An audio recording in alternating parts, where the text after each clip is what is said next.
Una de las cadenas de televisión tiene una serie de 5 programas sobre los inicios del cristianismo e incluyen la crucifixión de Jesucristo, una de las imágenes más gráficas que haya visto.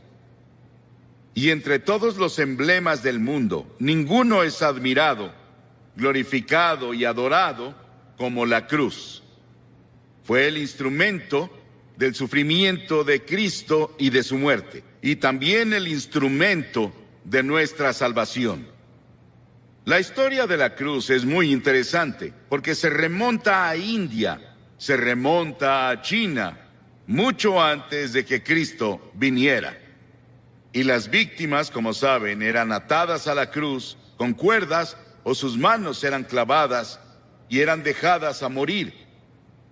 Y el calor del sol, el peso de su cuerpo y la tortura que pasó antes de ir a la cruz tardaban a veces 2 o 3 días y a veces una semana para que la persona muriera en una cruz, la más terrible, la más fea, la más dolorosa forma de morir que podamos imaginar. Pero para el tiempo de Constantino, en el siglo IV, y él se había vuelto cristiano o uno profesante, como un instrumento de tortura, fue abolido. Y luego en las naciones cristianas comenzaron a usar la cruz como símbolo del cristianismo.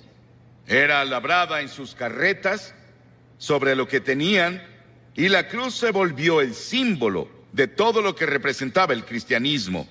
Y a través de organizaciones como la Cruz Roja, se ha vuelto un símbolo internacional de buena voluntad y ayuda a otras personas. Hebreos, el 6º capítulo, dice: es imposible aquellos que una vez iluminados, que han saboreado el don celestial, que han tenido parte en el Espíritu Santo y que han probado la buena palabra de Dios y los poderes del mundo venidero, si se apartan, no pueden renovar su arrepentimiento, ya que crucifican contra sí mismo al Hijo de Dios de nuevo y lo exponen a la vergüenza pública. Siempre que se proclama el Evangelio, los que escuchan el mensaje y reciben a Cristo como Salvador, lo hacen a través de la cruz, pero si descuidas o rechazas la oferta de Dios de amor y misericordia de la cruz, tú ayudaste a crucificar a Jesucristo. Por eso está mal decir que los judíos crucificaron a Cristo, como los cristianos decían principalmente en la Edad Media, y solían intentar convertir a los judíos a punta de espada, con una pistola en su cabeza o con un cuchillo en su cuello para intentar hacer que se convirtieran, porque decían que eran los asesinos de Cristo. Ellos no mataron a Cristo. ¿Sabes quién fue? Todos nosotros. Todos tuvimos parte en su muerte, porque su muerte fue planeada antes de la fundación del mundo por el pecado. Y la Biblia dice que todos pecamos y no alcanzamos la gloria de Dios. Hay 4 dimensiones de la cruz en las que pienso cuando hablo de ella. Pienso en la amplitud de la cruz. El amor de Cristo se manifiesta en la cruz de Cristo, que incluye a todo el mundo. El amor de Dios se extiende a África, a Asia, a Latinoamérica, a Rusia, a China, a Estados Unidos, a Canadá, a todo el mundo. Te incluye a ti, quien quiera que seas, de cualquier religión, o si no tienes religión. Dios te ama y dice desde la cruz: te amo. Y hay una longitud de la cruz. No tiene medida, se extiende de la eternidad a la eternidad, de lo eterno a lo eterno. Cuando Noé construyó el arca, ¿saben cuánto medía? 137 metros de largo. Cuando Salomón construyó el templo, ¿saben cuánto medía? 27 metros. Si construyes una caja para herramientas, puedes medir la madera con una regla. Pero ¿cómo mides de lado a lado el amor de Dios? En la cruz. La Biblia dice, Pablo dice, que el amor de Dios sobrepasa todo conocimiento. No hay forma de que una mente finita comience a entender el amor de Dios que dio a su Hijo en la cruz para morir por ti. Porque tú y yo merecíamos morir. Merecíamos el infierno y el juicio. Y luego pienso en la altura de la cruz. Se extiende al trono de Dios. No importa qué tan alto sea el cielo. A través de la cruz Dios atrae a todos los hombres a Él. Y tú debes tomar una decisión sobre Jesucristo. Los científicos buscan en el espacio más y más y más lejos y no pueden huir de Dios. El tema de la astronomía y el tema de la frontera espacial me emociona. Hay científicos aquí esta noche, saben mucho más sobre la altura del universo de lo que yo puedo explicar. Pero el cielo está por ahí. No sabemos exactamente dónde. Dices, ¿crees que el cielo es un lugar? Sí, creo que es un lugar. Creo que voy a ver las calles doradas y caminaré por ellas. Y creo que voy a vivir creo que en una choza. Algunos de ustedes vivirán en mansiones. Sí, el cielo va a ser un lugar glorioso. Y no puedes ir más allá del amor de Dios incluso en el cielo. Y en lo profundo del amor de Dios, en la cruz, puedes caer en el pozo sin fondo del pecado y la degradación. Y puedes vivir como un animal.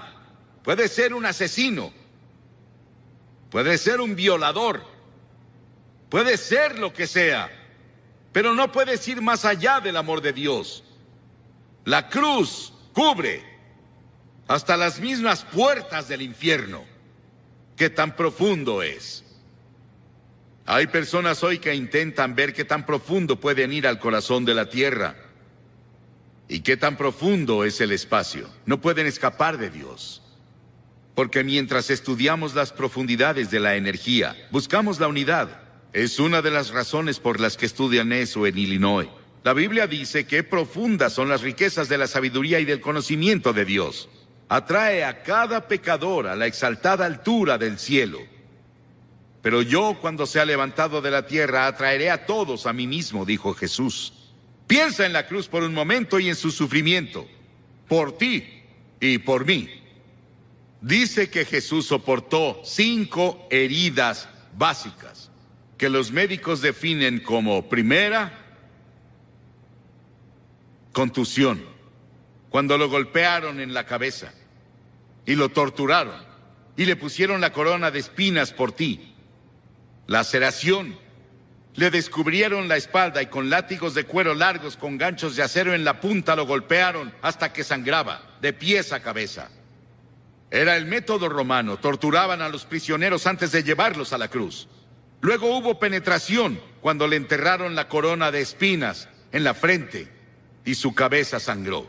Hubo una perforación cuando clavaron los clavos en sus manos y pies.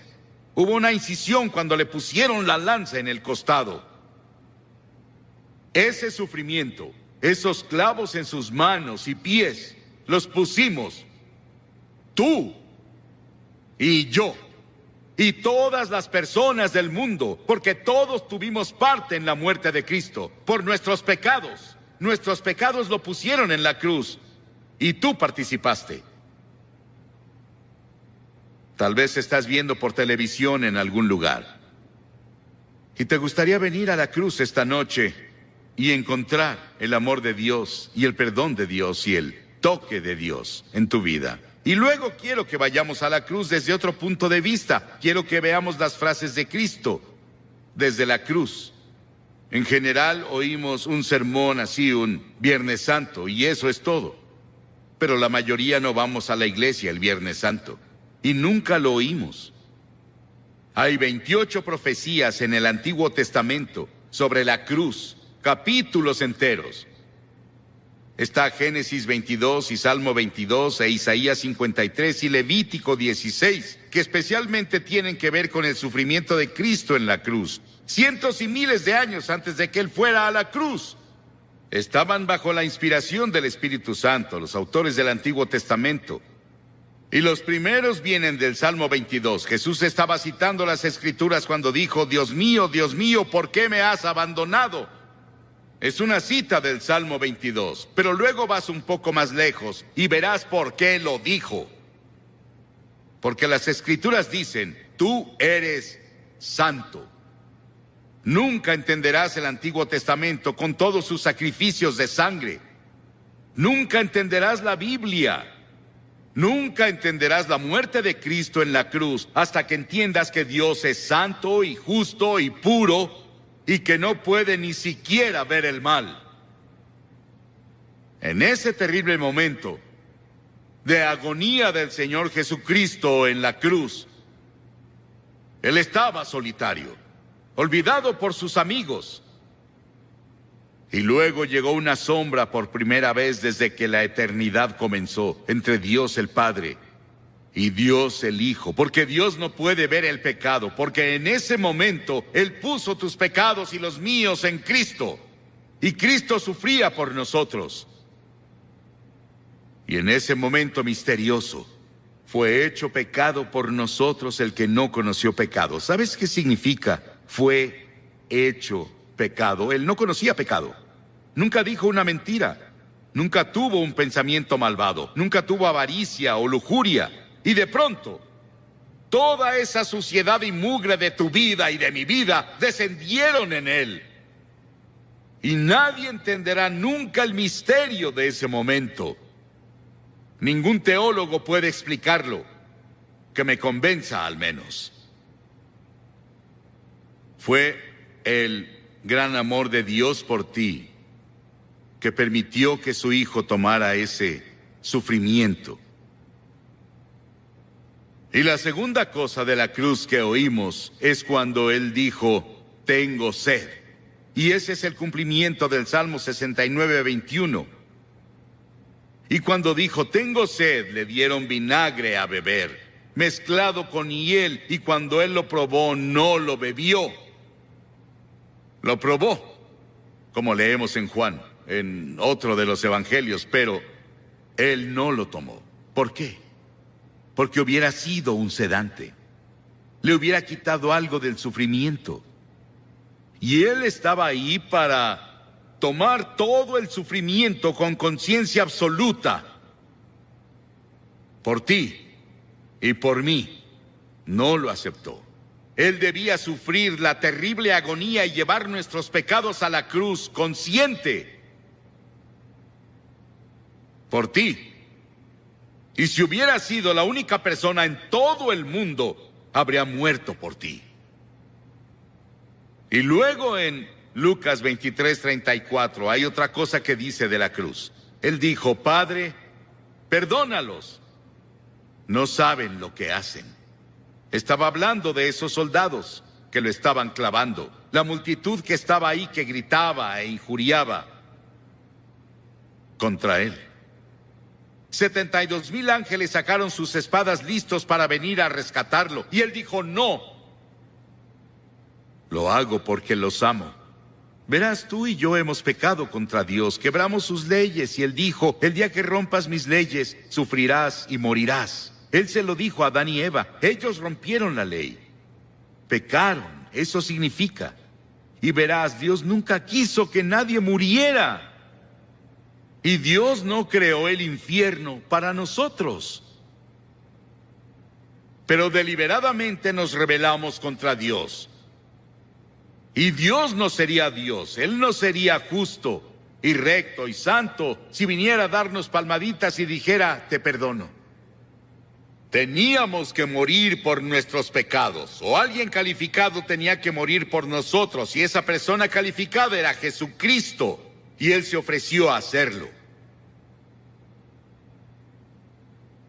Él murió en nuestro lugar. Oí sobre una mujer que le escribió a un columnista y dijo que su cura para la culpa era ir a su propio jardín, cavar un agujero en la tierra, recostarse boca abajo, decir de que era culpable y confesar todas sus faltas en ese lugar que cavó y luego cubrirlo. Las personas harán casi de todo para enterrar sus culpas. El lugar para deshacerse de ellas es la cruz. Por siglos las personas han hecho cosas desesperadas para enterrar la culpa. James Nelson, sobre quien leímos el año pasado, de joven, en una escena llena de alcohol, golpeó a su madre hasta matarla con un ladrillo. Estuvo 9 años en prisión y durante ese tiempo conoció a Cristo en la cruz. Y tuvo un profundo arrepentimiento y confesó a Cristo como su Salvador y Señor.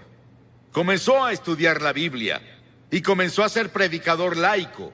Y el año pasado fue ordenado en la Iglesia de Escocia como ministro presbiteriano. El perdón de Dios, el amor de Dios, el poder de la cruz para cambiar y perdonar. Qué maravilloso y grandioso. Y otra cosa que hizo en la cruz, que es la cosa más conmovedora para mí en el mundo. Ahí parada ante la cruz, su madre. Y él miró a Juan, uno de sus discípulos, y le dijo: Juan, mira a esta mujer.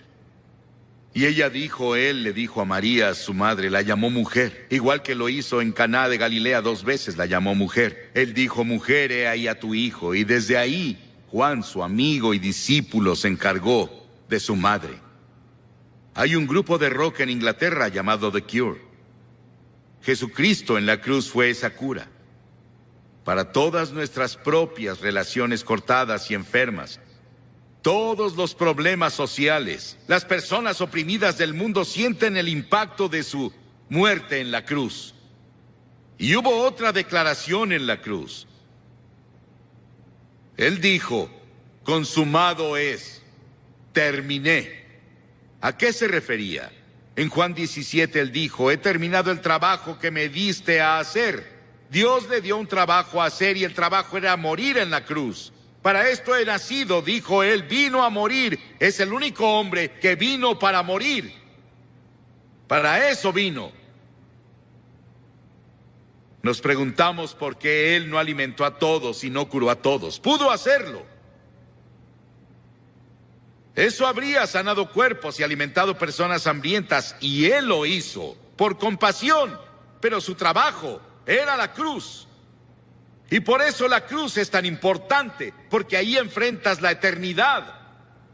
Verás, el cuerpo irá a la tumba, pero tu alma, tu espíritu, que es parte de ti, vive para siempre, y vive dentro de tu cuerpo, seguirá vivo y vivo y vivo. ¿Dónde vas a pasar la eternidad? ¿En el cielo o el infierno?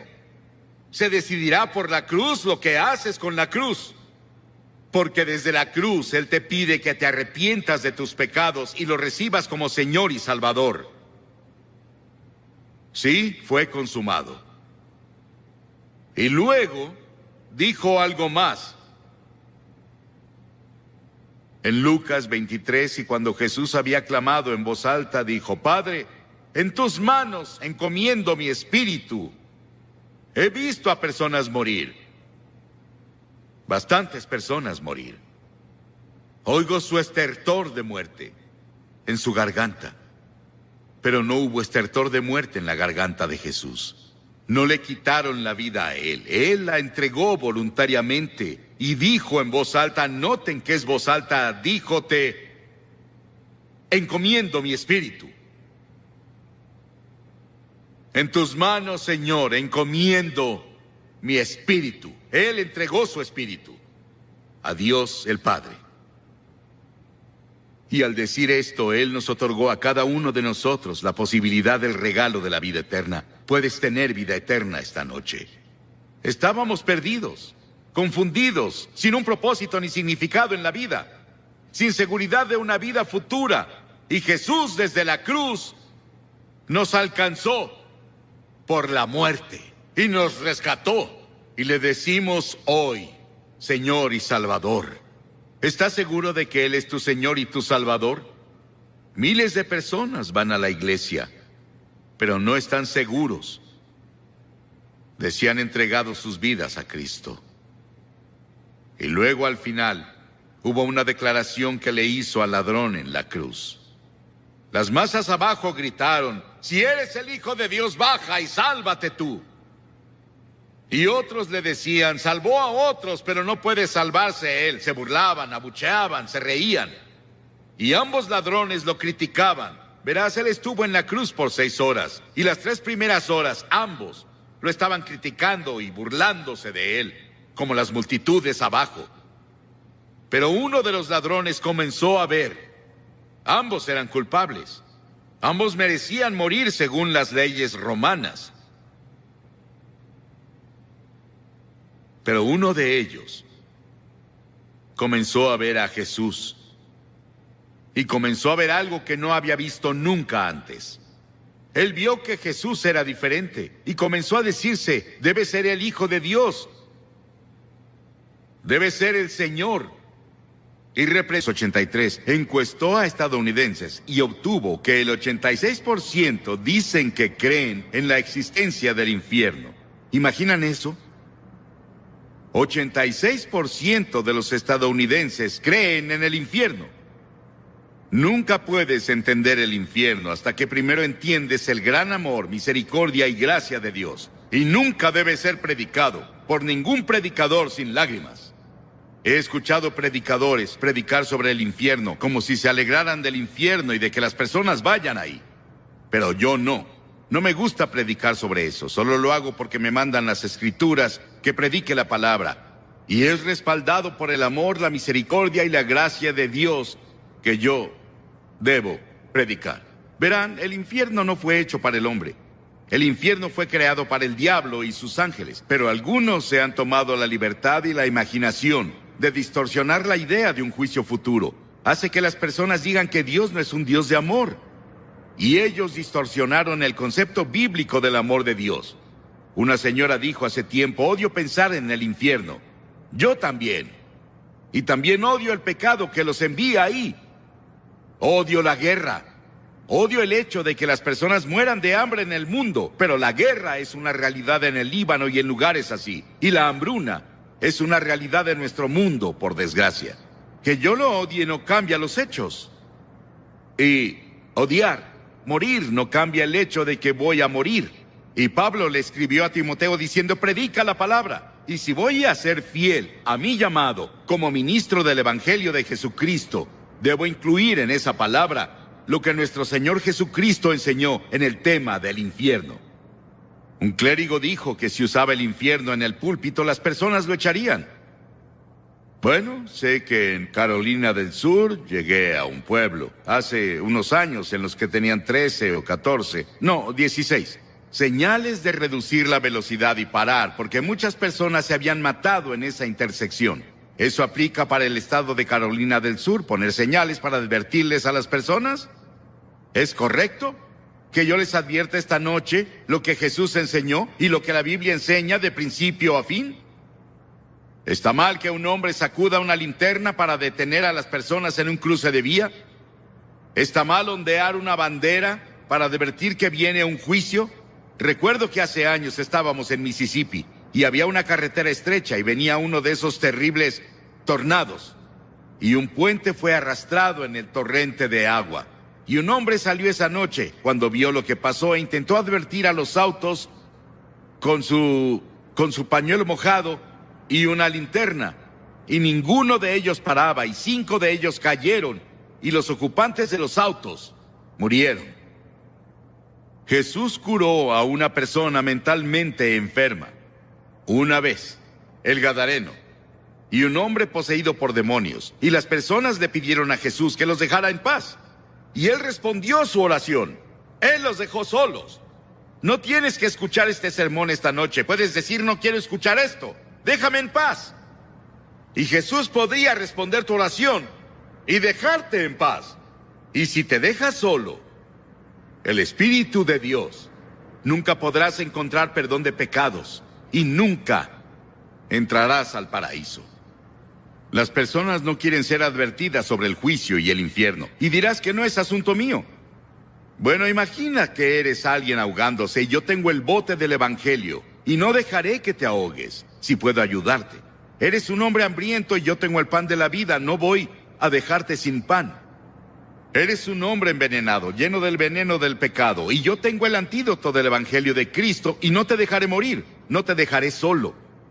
Estás en la oscuridad y perdido, yo tengo la luz del Evangelio y no te dejaré solo. Estás en atadura y yo hablaré la verdad que te traerá libertad. Estás enfermo y yo hablaré de verdad que te traerá salud. Estás en el camino amplio que lleva a la destrucción, y yo hablaré la verdad que te transferirá al camino estrecho que lleva a la vida eterna. Estás en una tormenta en el mar, y te hablaré la verdad que te llevará al puerto de la seguridad. Y algunas personas dicen que en realidad no estamos perdidos.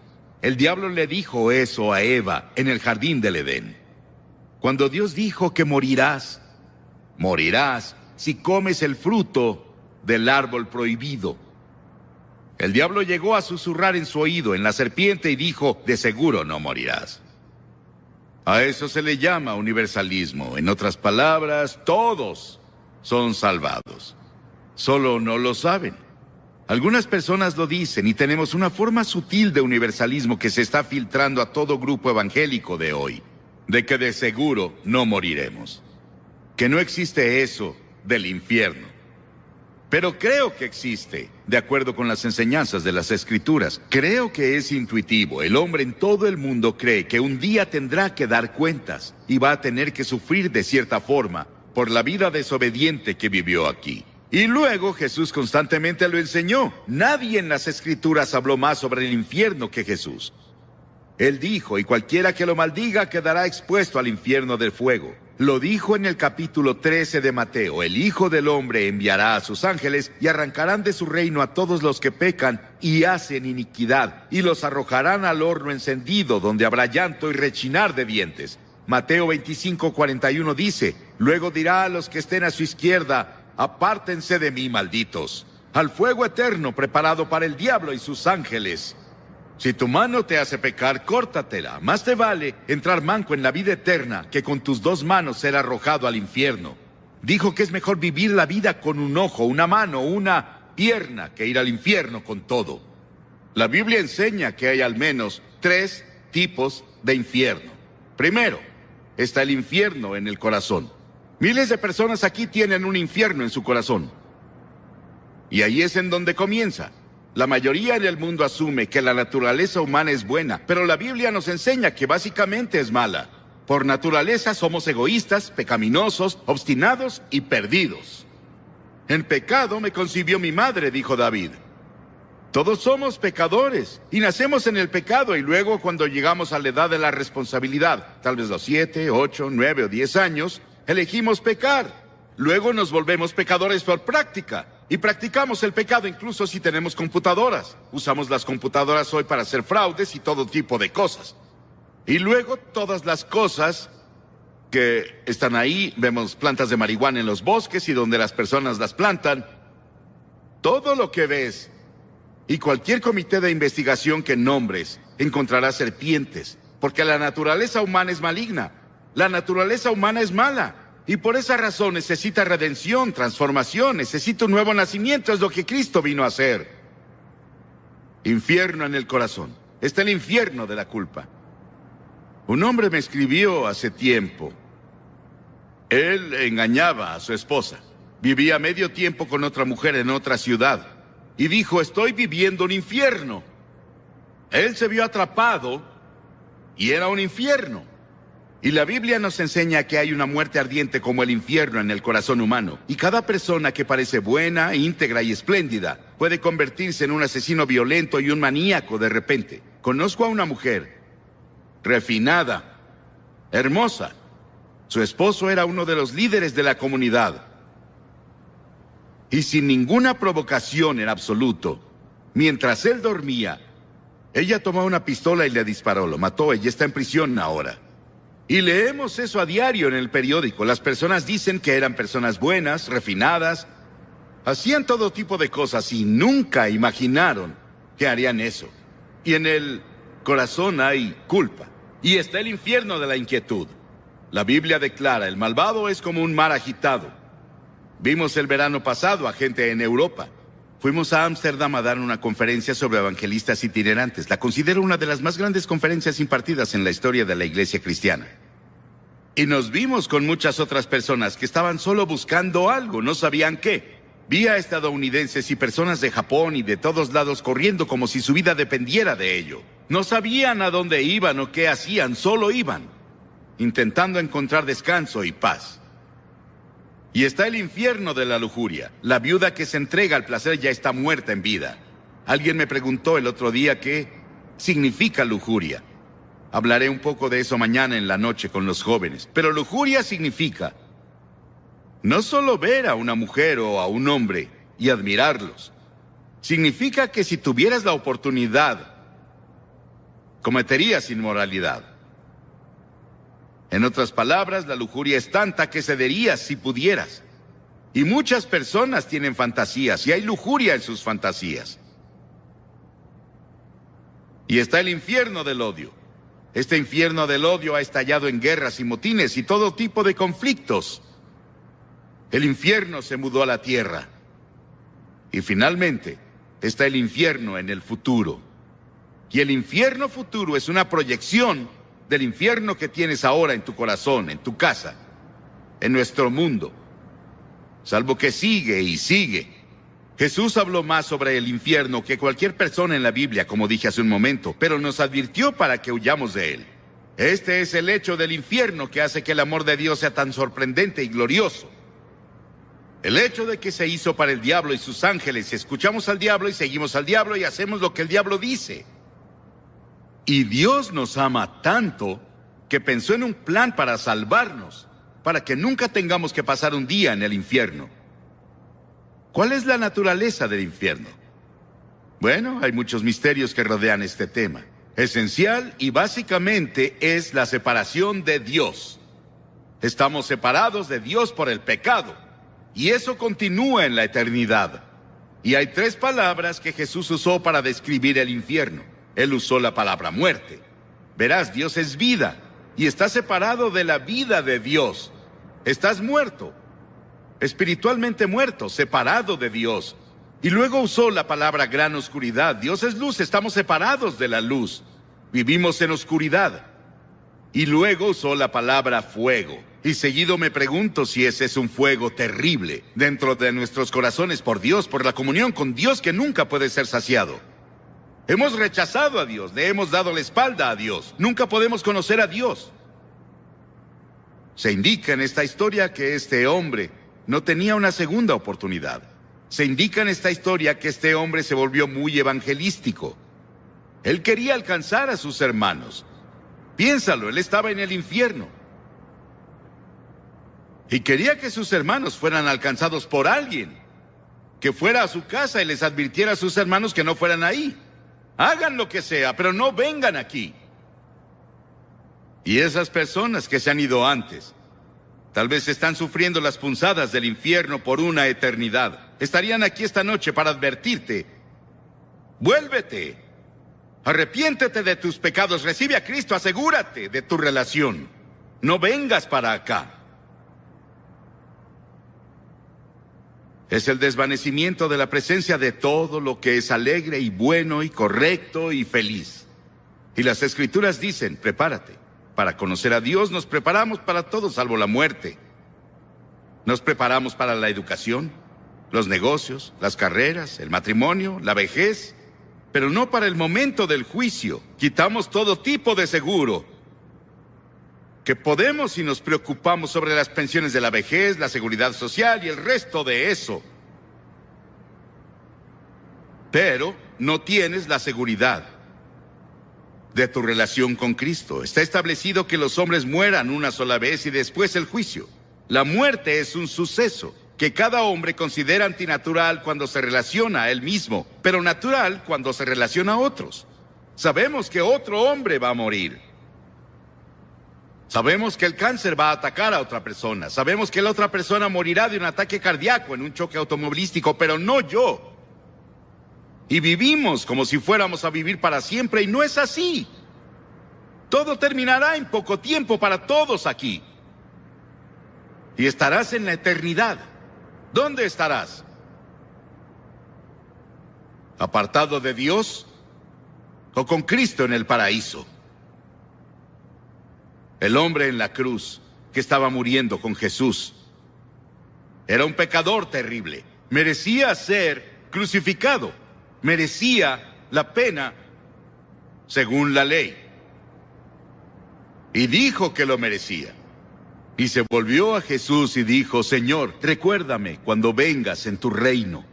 Es todo lo que dijo. Recuérdame, él no tuvo tiempo de ser bautizado, no tuvo tiempo de unirse a una iglesia. No tuvo tiempo de hacer nada salvo creer. Y Jesús dijo, hoy estarás conmigo en el paraíso. Piénsalo. La primera persona que Jesús se llevó al paraíso con él era un ladrón, un asesino, un hombre que merecía el infierno. Pero en la cruz, Cristo estaba muriendo por personas como él. Y Cristo moría por personas como tú. Y las personas más difíciles de alcanzar no son como él. Ellos saben que son pecadores, saben que necesitan a Dios.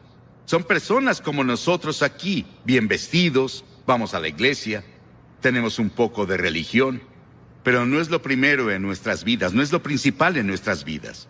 Y tenemos suficiente religión para evitar que tengamos una buena dosis de salvación de Cristo. Has sido vacunado. Y sientes que no tienes una necesidad espiritual. ¿Qué hay de las personas que dicen que están felices y tienen buen ingreso, buen trabajo, una buena familia y todo? No necesito a Dios.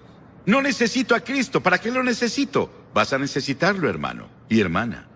Vas a necesitarlo mucho por mucho tiempo. Es mejor que vengas ahora mientras tienes oportunidad. La Biblia dice que ahora es la hora aceptable. Ahora es el día de la salvación. Ven mientras puedas. No puedes venir a Cristo cada vez que quieras.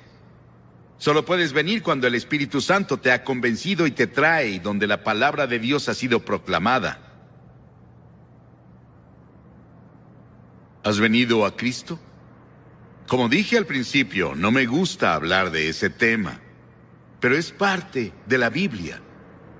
Y es una parte importante de las enseñanzas de Jesucristo. Y no estoy diciendo estas cosas de mí, solo estoy pasándote las enseñanzas de Cristo. Lo que Jesús enseñó. Y lo hago con un corazón roto. Desearía que no existiera el infierno, pero existe. Desearía que no existiera el pecado, pero existe.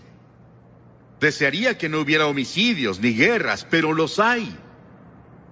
Y hay un infierno, pero gracias a Dios hay un cielo, hay un paraíso, y ahí es donde Jesús está. Y quiero decirte esta noche que sé que yo iré ahí.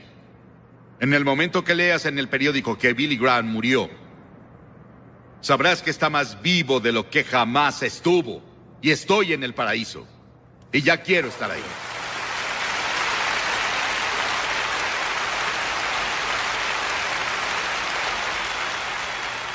Y miles de ustedes aquí esta noche pueden decir lo mismo, pero otros miles no. No pueden decirlo con seguridad, no están seguros. ¿No les gustaría estar seguros cuando se vayan de aquí que van camino al cielo? ¿Van camino al paraíso con Cristo? Pueden estar seguros. La Biblia dice, les escribo estas cosas a ustedes que creen en el nombre del Hijo de Dios para que sepan que tienen vida eterna. Pablo dijo, y estoy seguro de que tiene poder para guardar lo que le he confiado hasta aquel día. Yo sé, tú puedes saber. Dirás, Billy, ¿qué tengo que hacer? Muy bien, debes hacer 3 cosas. Primero, debes arrepentirte de tus pecados. Arrepentirse significa cambiar tu mente, cambiar tu forma de vivir. Dejar que Cristo venga y te ayude a cambiar. Él te ayudará a hacer el cambio. No puedes cambiar solo. Eres muy débil. Pero si dices, Señor, estoy dispuesto, yo te ayudaré. Y la segunda cosa es por fe recibir a Cristo que murió por ti y resucitó de nuevo. Por fe. No puedes entender todo, pero ve por fe y confía y pon tu confianza total en Él y solo en Él. Y luego, en tercera, obedécelo y síguelo y sírvelo y trabaja para Él. Y haz todas las buenas obras que te sea posible hacer por Él. En su nombre, ayudando a tu prójimo, amando a tu prójimo. De este modo todos sabrán que son mis discípulos y se aman los unos a los otros. ¿Estás dispuesto a hacer esto esta noche? Voy a pedirte que hagas algo que hemos visto a cientos de personas hacer aquí, en cada servicio, desde que estuvimos en Sacramento. Voy a pedirte que te levantes de tu asiento